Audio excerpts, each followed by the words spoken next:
To turn this like this, though. Rotate. One moment, please. For some reason. Okay, we're back. So, two lines down from the top of page Nun Aleph, we're saying, L'chein Amar David Kum Hashem Limnu Chasecha. Because David's was basically setting the stage for Shlomo, and Shlomo did a refinement in the world by way of peace. The pasuk that David says is Kum Hashem Limnu Chasecha, like rise Hashem to your peace. Lahayir, 3 lines down. The Bekam Makom was Mavuar. Many places we explain. This gets a little twist and turns, so put your thinking caps on. That Birushaya Agdin Nesias Ha'aron Bamidbar. Okay, so we just explained what that the Midbar was, the going through the Midbar was warlike, and only when we got to the base of Mikdash it was peace-like. But many places in Chassidus it explains. Right, he brings a few Maimarim from Ranat elsewhere as well, that the Birushaya Agdin Nesias Ha'aron Bamidbar, that when the refinement that took place through the traveling of the Aaron in the Midbar, who biru b'derech menucha. That's already called a refinement by way of peace. Did you catch that? No, we're not listening. Right? In some other Maimarim explain that when the Aaron would travel through the desert, it was not by way of war. It was specifically, that's called a refinement by way of peace. Right? So that's completely contrary to what we just said. And why? Because the type of peace that they're talking about there, even though it's traveling through the land of the enemy, why is it called peaceful? The reason is because they didn't actually have to fight with the snakes and scorpions, right? They didn't actually have to take out tractors and like flatten out the land, right? As soon as they got there with the ark, it was automatically a Gan Eden over there for them. So in that way, you could also say that when they brought the ark into the desert, it was a refinement by way of peace. They didn't actually have to fight, right? So it would be like Hashem Ish Milchama.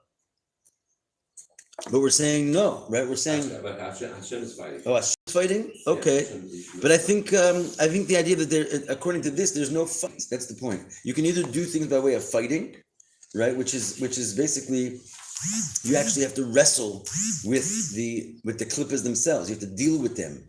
So there's a snake in your hands, and he's fighting, and you're fighting, like the wrestling match of Esav and Yaakov. Like you're sparring. Or it's peaceful, which means you don't actually have to deal with the enemy, right? So not even Hashem is fighting him. There's no fight taking place. It's run by way of peace, and that's what we said. According to many Maimarim, for example, Ranat, the famous Hemshech. When they talk about the Aaron going through the desert, they say that it was specifically a refinement by way of peace. That was menucha, even though we're explaining it the opposite. So what do they mean over there? Why do they say it? It's because in a certain sense, it had all the qualities of peace, meaning they didn't have to fight with the actual enemy. They just had to go there, and the enemies were subdued by themselves. Since the bittul of the klippas, the nullification of those klippas, and the refinement of the sparks that fell into those places, right? The godly sparks that fell from the higher worlds and got lodged into the klippas and had to be refined and elevated, that was al yedei gilui she'eir b'mishkan. It happened because there was a light that shined in the Mishkan. And haya b'derech mamela. So it's very much like what we said about Shlomo Melech. He brought this big light, and the klippas kind of came to him. In this case, it's similar. It's just that we brought the light, so to speak, to the desert, but then still it was an automatic refinement that the desert sort of came to us. We didn't have to fight with it. So therefore, it's called also a way of refinement by peace. Therefore, also the refinement through the Aron HaKodesh in the Mishkan, Nikra Bira B'derech Menucha. We can call that a refinement in a peaceful way. Aval, Amis is in a Menucha. But that we're saying there's two different levels of peace. Then the true level of peace, Husha Mavarer Einu Yored L'makom Amis Barer, is when the refiner does not have to go into the place of the one being refined, right? There's this is a famous concept that when you're doing birurim, oftentimes, the refiner has to mislavesh, he has to cloak himself into the domain of the one being refined. It's the only way to really get the sparks out of there. So for example, a Jew has to eat, right? So if we were really going to be like malachim and like these holy beings, why do we have to go become animalistic and like deal with a world that animals also deal with? because only by sort of literally cloaking ourselves into the garments of the animal and then in there doing godly things, that's the way of basically owning it, taking it back. And obviously the great grand metaphor for this is literally that Yaakov dressed up in Esav's clothes, right? You can't have a more like obvious analogy than that. It's the idea of the refiner climbing into the garments and into the space, into the mind space of the refined. It's like they do business, the goyim, we do business. They eat, we eat. The only difference is we do business with all the laws of hona'ah and theft and all these things that we're very careful about and giving meiser, right? When we eat, we make a bracha, and it has to be kosher. So it's like we're in the realm of the behema, but that's the way you refine it, by going deep in there. But that's called war, because you're like struggling with the enemy and you're in his place. So the idea is that the true notion of peace is that the refiner does not have to go into the place of the refined at all. He can just like stand where he is, and he doesn't have to encloak himself in that domain. He could just stay like holy, and he doesn't have to get his hands dirty, quite literally. And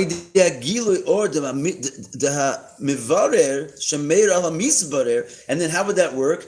Instead of encloaking himself and wrestling, stay with us, Abraham. We're just getting warmed up. Instead of wrestling, it's the mere light of the refiner, the mivarer, that shines onto the misbarer, the one being refined. Hu nimshach ba'atzmo leha mivarer. So the one being refined is drawn by himself to the one refining, without him actually dealing with it. That's true. That's a true peaceful way of doing it. Is that like when King Shlomo had like the agency of royalty from the goyim, from other nations? Right. They were attracted to the light of Hashem, so they came to it. Exactly what we're They saying. came to us. We didn't have to go to their lands and say, "Hey, by the way, we've got the Beis Hamikdash, and Hashem is like showering us with love, and there's abundance and spiritual elevation and peace and harmony." It was just like a given that all those things happened around the world, and by virtue of the level of the drawing down from Atik Yomin, it was so powerful that it was like intrinsic part of its nature, because it was from Atik Yomin, like they were just like compelled to come. Exactly. The question is, why, if that's the case, that you don't have to leave your place in order to refine the world, then why in the mimer of Ranat did it say that when the ark went into the desert, which is leaving your place and going into the land, why is that also called a way of peace? What's the answer? We answered it already. Because it wasn't our war. We weren't fighting it. It was Hashem fighting it. Not even Hashem. There was really no fight. There's no war. We just brought the Aron, and the Aron was like a miniature Shlomo HaMelech. Right? The Aron went there, and all the klippas just nullified themselves, just like when Shlomo was in the temple, all the klippas just nullified themselves, as you just eloquently stated, right? So in a certain sense, they're both called ways of peace. The difference is that the true way of peace is you don't even have to go into the land of the enemy. The ark went into the land of the enemy. It didn't go deeper into the mindset of the enemy. It didn't crawl into the snake. But it still at least did go into the desert, which is already leaving your place. The ultimate level of peace is you just sit there like a melech, you don't have to leave your place. The Aron had a little taste of that when it was in the desert, because once it set up its shop, then everything came to it, but it had to still go into the desert to set up shop. So it was a way of peace, but not the ultimate peaceful refinement. You getting that, David? Mm-hmm. Okay. So going on at the period. And as you said, that level of ultimate peace was specifically in the days of Shlomo, right? Not in the days of Moshe. Now, this is a very important little bracket that he's getting into, because it explains how this all relates to us. He says this is also related to the refinement of the world that happens through learning Torah.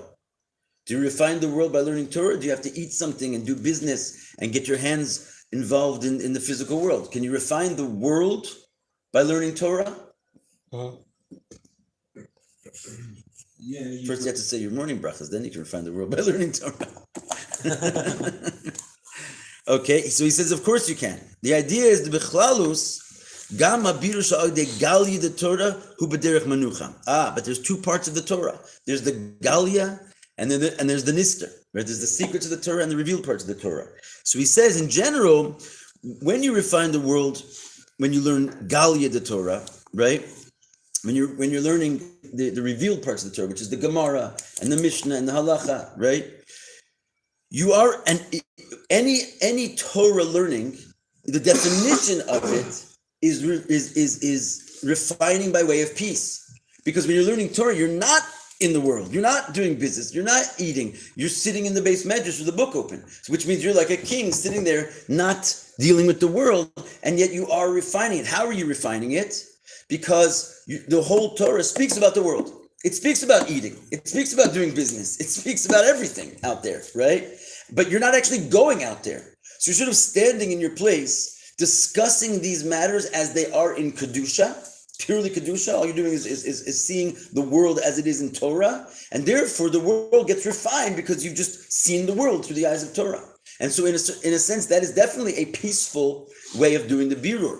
The only thing is, and so even when you learn the revealed parts of Torah, it's called peaceful.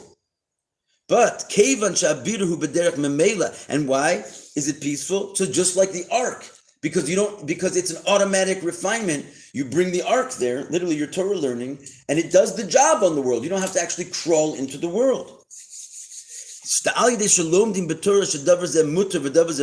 By simply learning in the Torah that this is permissible, this is prohibited, they automatically get refined because you just taken a piece of the world and you've basically seen it in the light of Torah. So that's why Talmud Torah Keneged Kulam, learning Torah is the greatest mitzvah.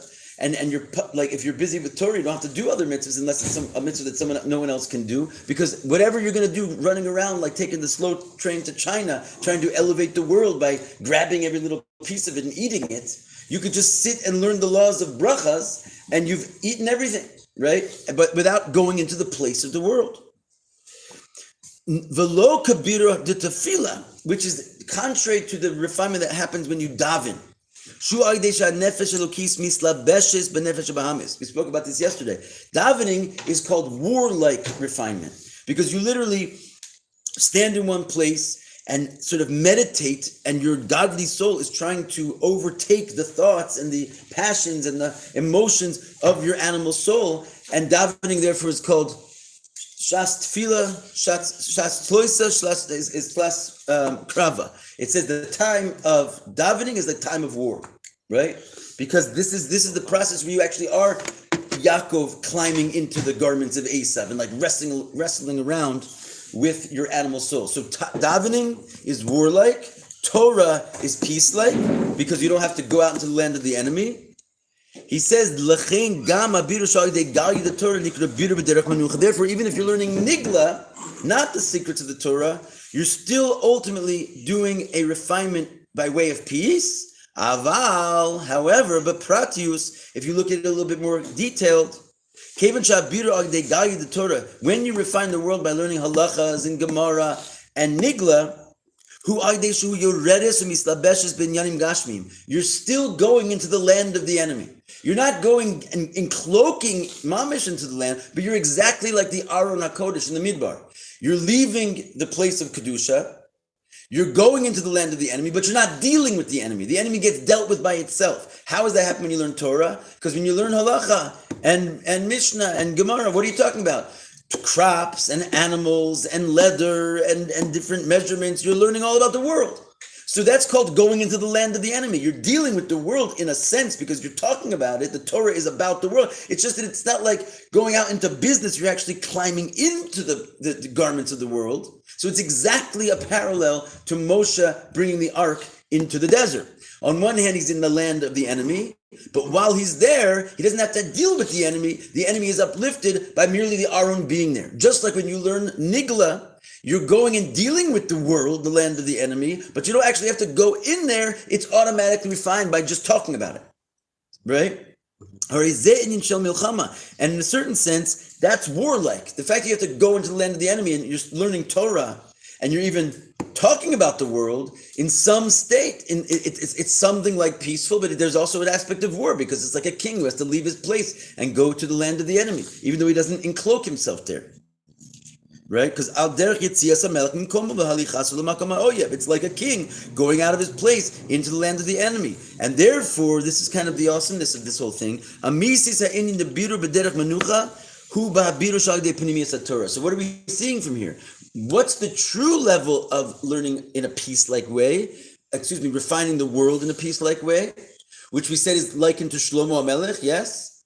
This is when you learn Panimiyas HaTorah. Why? Because when you learn Panimiyas HaTorah, you're not leaving your home. You're not going into the land of the enemy. Because Panimiyas HaTorah doesn't talk about the world, right? It talks about there not being a world.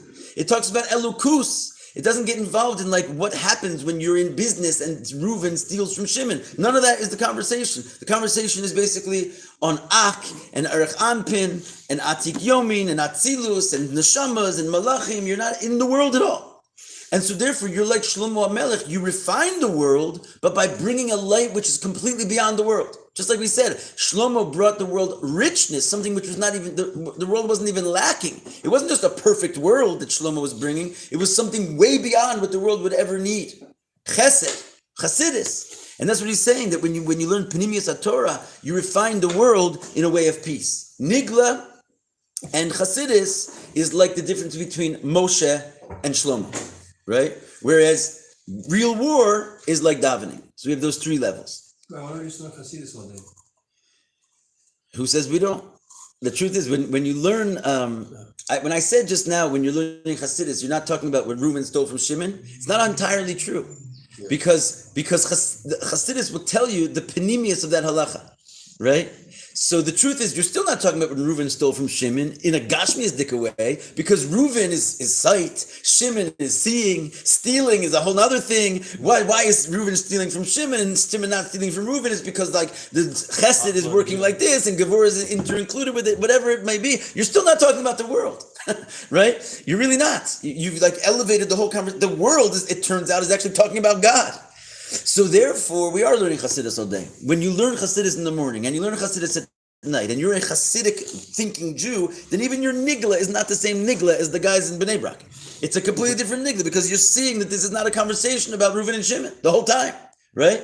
It doesn't cloud you from learning the halach and so forth. You just realize that the halach is elokus. You're not entering into that realm.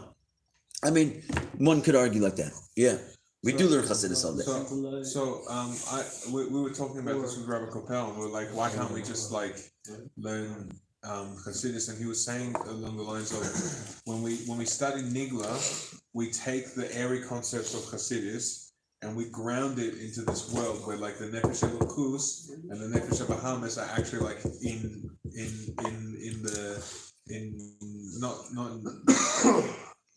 not working together, but like the Nefesh Elokus is refining the Nefesh Bahamas. Because if you're just like doing human things during the day, eating, drinking, take care of your needs, doing laundry, just doing like human things during the day, it's not really refining yourself. You're not really doing anything. And if you're studying just pure Chassidus, you're like activating your Nefesh Elokus and you're like connecting to a spiritual plane and you're really like really lofty. But when you're studying Nigla, it like brings the two together. And that's how like we get the process of like actually doing the real work here. Okay. Like that's what I saw the Rebbe one time give an answer. He said, if you don't learn Nigla, you don't have anything that your Chassidus to hold on to. Like I said a moment ago, Chassidus, watch out, buddy. Chassidus is basically the panimius of the Nigla. So if you don't have any Nigla, you don't have any panimius. In other words, the Rebbe took a little different approach. I'm sure you can argue why you need to learn Nigla. And there's definitely statements to that effect for sure. And the truth is, if you read the Tanya a couple days ago, it says that in the future, we're only going to learn Pnimis HaTorah. We will no longer learn Nigla. We're not going to need to because we're going to understand all the Nigla from the Pnimis. In other words, and only the Ami Aratzim and the Erev Rav, they're going to be stuck learning Nigla. That's what it says over there, right in the Tanya. What's right? Simpletons and like the mixed multitude. In other words, now the Goyim and whoever, everybody that's not with it, that didn't taste from the Ilan Dechaya, from the tree of life. The point is okay, it's talking about a messianic reality. I don't believe we've entered that domain per se exactly. We're definitely still on our Nigla trail. But I did see in a Yutes Kislev Sicha one time, Farbrengen, the Rebbe said, like, he was kind of joking a little bit, but it was serious. He says, the more you need to learn Nigla, so you have what to learn, what to talk about in Hasidus. There is no such thing as Hasidus, really, without Nigla. And I think that's also kind of what Rabbi Koppel is saying. The whole secret of what made the Rashbi, who was like the originator of Pnimis Torah, so unique, right, is that the Rashbi is in every Gemara, he's in every Masechta, and many times he's mentioned there. And it says that in the whole time, 13 years, he was in the cave. It only took him 3 months to write the whole Zohar because he never repeated himself twice. So what was he doing for 13 years in the cave minus 3 months? He was learning Mishnah, right? They had 600 Masechtas of Mishnah in those days, You know about that. where we only have 6. And the idea is that he was all Nigla, right? But Rashbi is known to be the source of the Kabbalah. So here's how that works, right? There were others that learned Kabbalah. He wasn't the only one. Why is he considered like the grandfather of all Kabbalah? Because others who learned Kabbalah, they learned it in this way where they were just learning like pure Kabbalah, right? In other words, they didn't link it to the verse.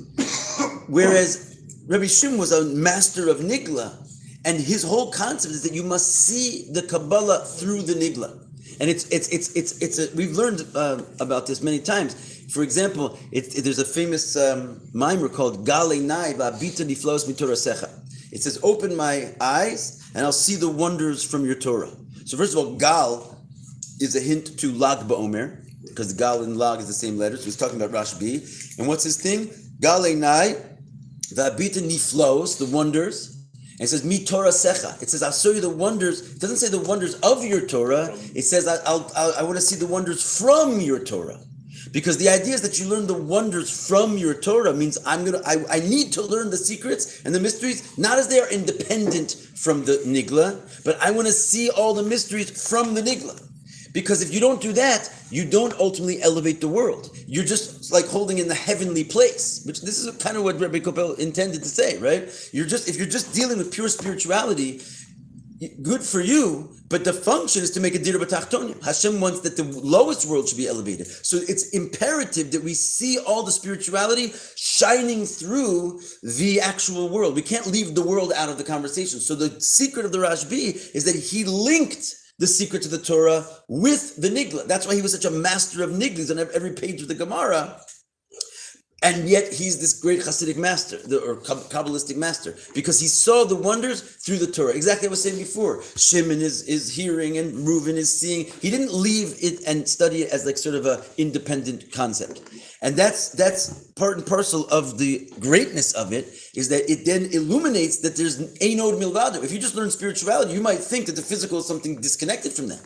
When you learn the spirituality through the spectrum of all physical things and the revealed parts of Torah, then it becomes revealed that the spirituality is not something up there. Everything is it, and that's what the Rebbe was saying. You need to learn Nigla so you have what to learn Hasidus, right? You can't just learn Hasidus like pie in the sky about spiritual concepts. The only real Hasidus is when you're learning it from the meat and potatoes, because that's the intention of the Hasidus, is to link with that level. You follow? So can you just learn Hasidus and daven, and that would do your, I guess, making a refinement in the world? We just got through saying that you have a problem there, because if you just learn Hasidus and daven, you'll run out of Hasidus in a sense, because your Hasidus is really nothing other than a higher level understanding of the Nigla. It's not something different. Gemara is Hasidus. Right? Yeah. Because if you look at all the Hasidus, all it does is bring passages and passages of Gemara and Halacha. There is no such thing as Hasidus that's not learned through. Look at us right now. Bshalom Nafshi. We're 7 pages in. What are we learning about? We're learning about a pasuk in Nigla, right? Yes. And we're learning about what the Midrash said on that Nigla, which is that anyone who occupies themselves in Torah and Tefillah and Gemulus Chasadim, right? It's all Nigla. And yet we're now seeing that if you open this thing up, it's saying something wondrous and different than we thought before. If we didn't have the Nigla, we would never see the wonders. That's what Rabbi Shimon set up. You want to see the wonders through the Torah. So if you're lacking the Nigla, every piece of Nigla you're lacking the Hasidus that goes behind it. So in theory, you can learn your Nigla through the Hasidus. right? Because basically every piece of Chassidus is teaching you a piece of Nigla, so there is something there. But the point is, the Rebbe really wants us to be masters of Nigla, because that would make you a greater master of Chassidus, because you have more meat and potatoes. I think what I was kind of asking was like, do you even need to be part of the world? Can you just learn Nigla, learn Chassidus, Daven, and like you're already doing your refinement in the world? Or? Talmud Torah Keneged Kulam. If you can do it, it says many tried to be like the Bnei Aliyah, like Rashbi, and they failed. In other words, it's not so simple thing to do, right? But yeah, in theory, if you would just be in a cave for 13 years, you could say that, Kedai Rabbi Shimon Lismoch Alav B'Shas Hadchat. You can rely on him for everything. He can get you out of all your problems, like because he reached this total mastery of refinement of the world without really dealing with the world. Not everyone can do it. In general, it says, if you have a Talmud Torah precedes all other mitzvahs, unless it's a mitzvah that can't be done by anybody else. So your only real reason to get up from your learning ever is to do a mitzvah that no one else can do.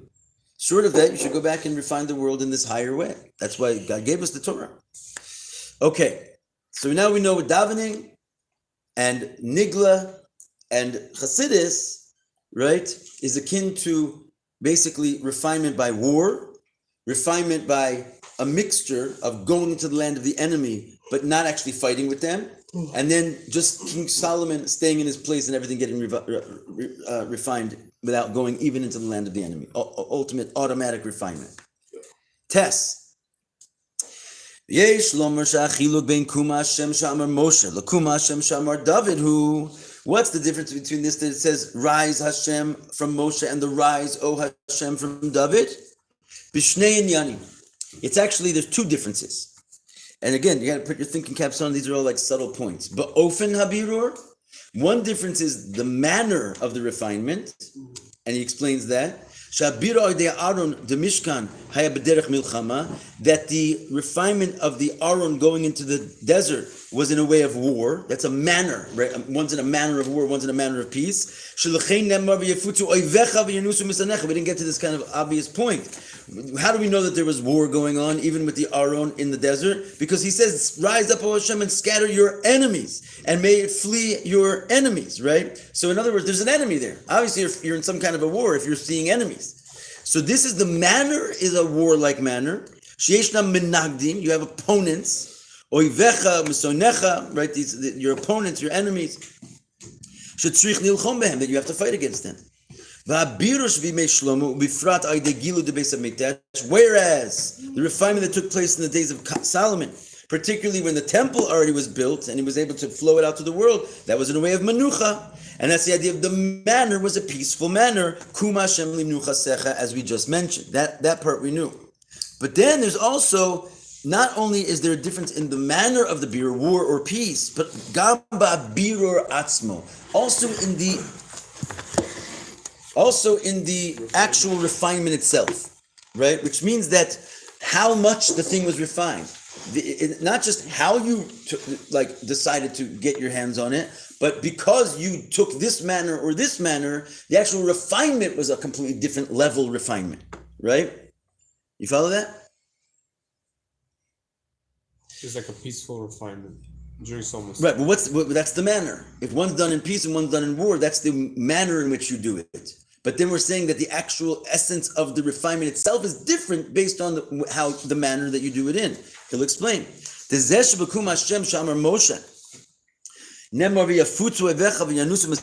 very fact that when Moshe is refining, it says by him that your enemies will scatter and they will flee, and the Rebbe puts in italics, scatter and flee. It's because even after he accomplished his refinement by going and taking the ark into the desert, Nishar Adain Menagdim, he did not ultimately eliminate the enemy. What's the proof? It says your enemies scattered and fled. Scattered and fled enemies are still enemies. They're just in a scattered and fled state of mind, right? So even when he does his birur, he does not actually eliminate the enemy. There's still oivecha and there's still mesoinecha. They're just scattered. They're hiding under the rocks. They're running and scattering. So in other words, not just the manner is warlike, but the effect of it is that he does not actually vanquish the enemy. And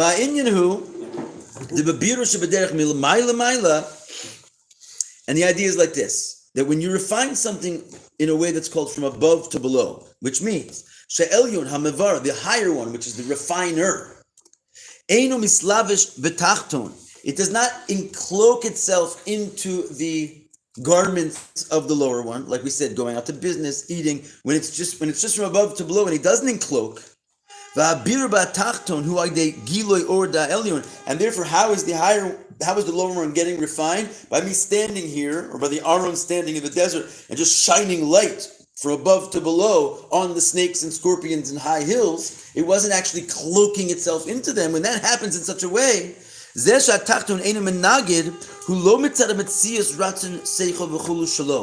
fact that the snakes and scorpions and mountains are no longer offering opposition, it's not because of their own metzias, their own sense of self, their own identity.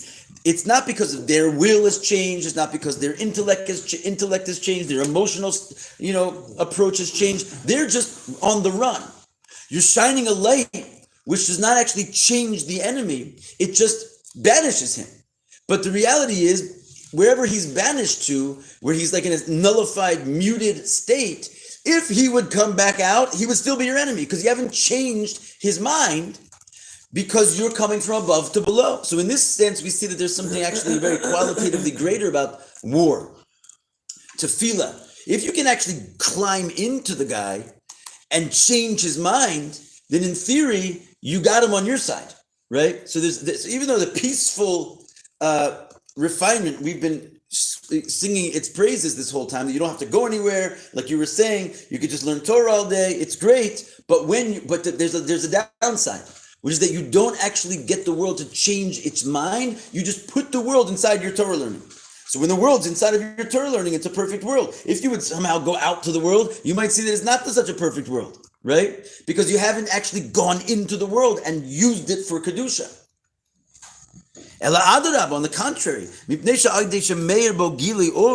because you're shining light onto it, which is such a light that it's actually beyond the parameters and beyond the limitations of the world. You're bringing the Aron Kodesh in front of snakes and scorpions.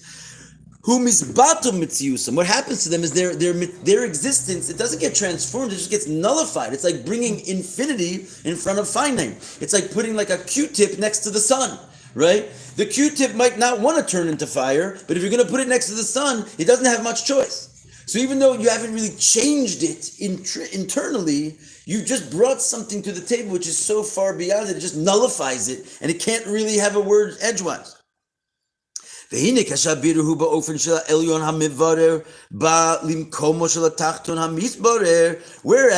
when the refiner, the refinement takes place in such a way that the refiner, the higher one, comes into the place of the tachton, he does encloak.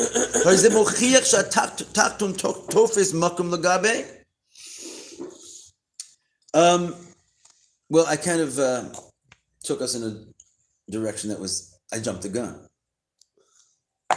I jumped the gun before. Okay, so going back, he's not quite making the point I wanted to make yet.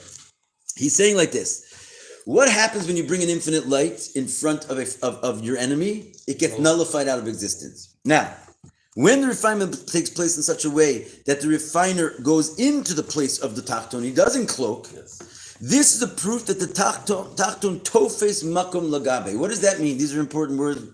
And there's deep chassidus behind these words. What does it mean that the lower one, tofes makom, it holds space as far as the higher one is concerned? What does that actually mean? Like it retains itself. It's not like identity. Yeah. It's not that, so to speak, when you say tofes makom, in the mind of the refiner is what we're saying. In other words, if I'm going to go, and I'm going to go into the desert, and I'm going to take care of some snakes and scorpions, there's no way that I can simultaneously do that and not consider the snakes and scorpions some type of a formidable reality, right? Because the very fact that I'm going over there means I consider them, period. I consider them to exist, right? Which is a big deal, because if you think about the different levels of Elokus, we've talked about before, there's a level of godliness which exists before Hashem even thought of the world. right? So there's godliness over there where the worlds don't even take up place in his mind. He doesn't consider them yet. So what is the existence of the worlds in front of such a place? Zero, nothing. Right? When Hashem already thinks of the worlds, that's a lower dimension of divinity, where Hashem is already considering the existence of the worlds, which means the worlds, no matter how much they're going to sort of nullify them to that themselves, to that level, they're never going to be nullified purely out of existence, because the thing that they're trying to nullify themselves to recognizes and is considering their existence. What I just said is very deep and important. Did you get it? If I'm trying to nullify myself, the question is, how null do I want to be? Do I want to be just like tamed, or do I want to be gone? There's no more me. So if I'm null, now there's two levels of divinity above.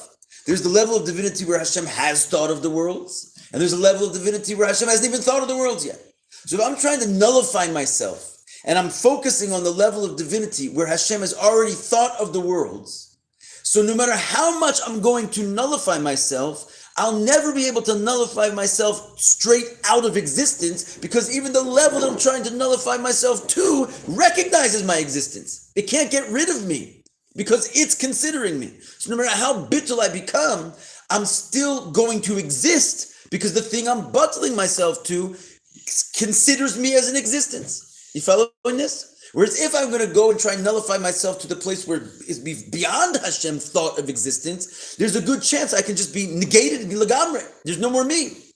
Because the place I'm trying to, so to speak, approach doesn't consider me. It doesn't even have me in mind. There is no me. So there's actually a place where there is no me. So if I'm going to try to be nullified to such a level, I can get to a bittul in myself where I reach literally a level where there is no me. It's complicated. Do you understand what I'm saying? Mm-hmm. So that's what he's saying. When the enemy has to go into when the refiner has to go into the land of the enemy, it's already a sign that the refiner recognizes the existence of the enemy. Or in this case, it's the idea that God is already thinking that there's a world, right? And therefore, no matter how much he's going to refine that world, the world can't really become completely naught, because the one who's trying to refine it is himself keeping him in existence, because he's recognizing his existence. And that's what it means that the tachton is tofes makom. The lower one holds space in the mind of the higher one. So long as he's holding space, so let's put it in another way, right? If I want to say, if I'm like in an argument with a friend, right? Or with an enemy, right? And I want to say, I'm basically going to I'm never going to speak to you again, right? Like you are on my list of people that are problematic in my life. And that's it. Here's my list, and you're on it. I'm never talking to you again. The truth is, you haven't really gotten rid of that guy, because he's on your list. So no matter how much you want to have him out of the picture, you're the one keeping him in the picture. And this is why people say forgiving is very important. Because if you don't forgive, you're the one that's like creating a perpetual relationship with the one you hate. You have to mamish let go, right? Not because the other person deserves to be let go. The other person could be chas v'shalom, be a murderer, right? But the point is, if you're holding on to the pain and the anger, you're the one that's keeping him inside your own head. So you're never really going to heal yourself and solve as long as you are still holding on. Whereas if I say, I'm never talking to you again, I'm going to tear up my list, and you don't exist in my life. I'm moving to another country. I'm never going to think of you or hear of you again. That's a whole different story. You're not like holding a grudge. This person just doesn't exist anymore in your life. Or you just let go, and you're not holding any ties. So only in such a way can you actually truly refine the situation. So long as you're holding on to it, no matter how mature you get inside of the situation, you're never going to actually cut ties with it completely. And this is the same thing when it comes to traveling into the desert to go kill the snakes and scorpions. So long as you're traveling into their land, you're clearly thinking that they exist. And therefore, no matter how much you're going to get rid of them, you're not really going to get rid of them completely. You're just going to scatter them. They're going to run, but they're still going to be hiding out in your subconscious because you are still thinking of them because you're in their place. You get it? Yeah. That's the point. You by way of nullifying while still acknowledging their existence. Yes. In the realm of thought. Of thought. you're not really nullifying them completely. Yeah. And that's what we were saying. It's not only a difference in the way that you do the refinement, it's a difference in the power of the refinement itself. If you're going to do a refinement by way of war, you're not going to refine completely. It's like sweeping the schmutz Under the rug. Right. And then covering it and Right. like the place is clean, there's no dirt here. Right. But like it's clearly underneath the rug. Like Right, exactly. So this is the idea that we're trying to say right now. That when the higher one has to go into the place of the lower one, it's an automatic like whammy that you're never going to really refine him through and through. Therefore, it's not relevant that by shining your light upon somebody, right, you're going to nullify him completely. Because you basically are in his place. This is talking about the Aron, right? The Aron goes over there, it shines the light, it's doing from above to below, but it's in the place of the enemy, so no matter how much light it shines, it's never going to really thoroughly negate him. And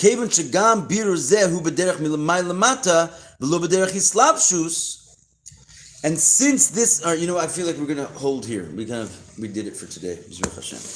Yeah, we'll get back to it tomorrow. Tomorrow's Friday. Tomorrow's Friday, but the day of the next class.